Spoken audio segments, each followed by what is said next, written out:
বাংলাদেশের অবৈধ বাঁধের ফলে 2 ঘন্টা বৃষ্টিতে ত্রিপুরা দক্ষিণ ত্রিপুরা জেলা বল্লামুখা ভারত বাংলাদেশ আন্তর্জাতিক সীমান্ত এলাকা জলমগ্ন। আতঙ্কিত গ্রামবাসী।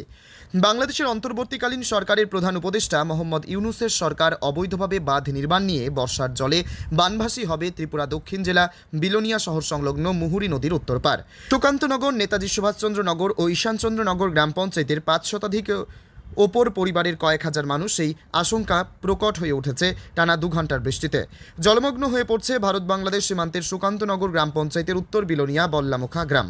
সীমান্ত সংরক্ষিত ভূমি অর্থাৎ নো ম্যানস ল্যান্ডে আন্তর্জাতিক সীমান্ত চুক্তি অগ্রাহ্য করে বাংলাদেশ সরকার তাদের এলাকায় ভারতীয় সীমান্তের কোথাও 50 গজ আবার কোথাও 10 গজেরও কম এলাকায় প্রায় 15 থেকে 20 ফুট উচ্চতা সম্পন্ন দীর্ঘ 1 থেকে 1.5 কিলোমিটার বাঁধ তৈরি করার সময় হঠাৎ গ্রামবাসী প্রত্যক্ষ করে যে বাঁধের কোথাও জল যাওয়ার রাস্তা রাখা হয়নি।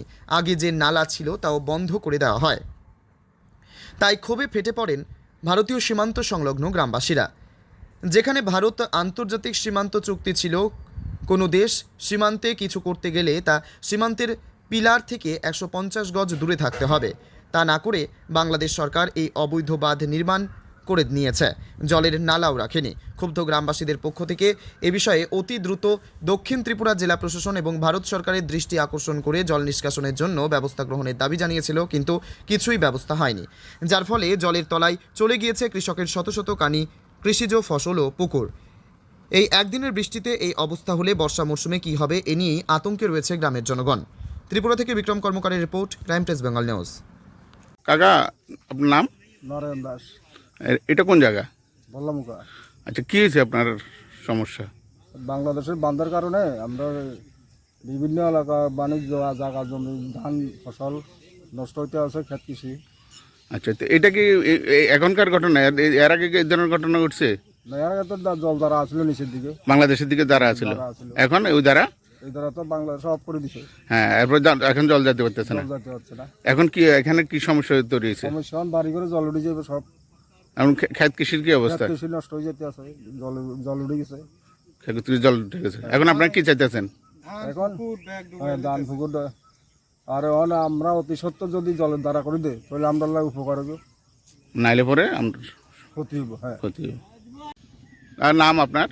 দীপঙ্কর মজুমদার, এটা কোন জায়গা? বল্লামুখা।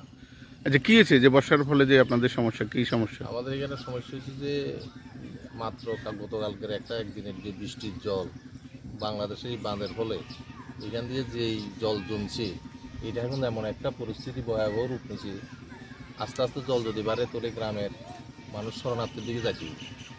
এখন আমাদের একটা দাবি আছিল এখান দিয়ে খাল কাটতে গিয়ে যে যদি জলটা যদি ওপেন নদীর দিকে যদি নিয়ে ফেলায় তাহলে আমরা একটু বাঁচতাম।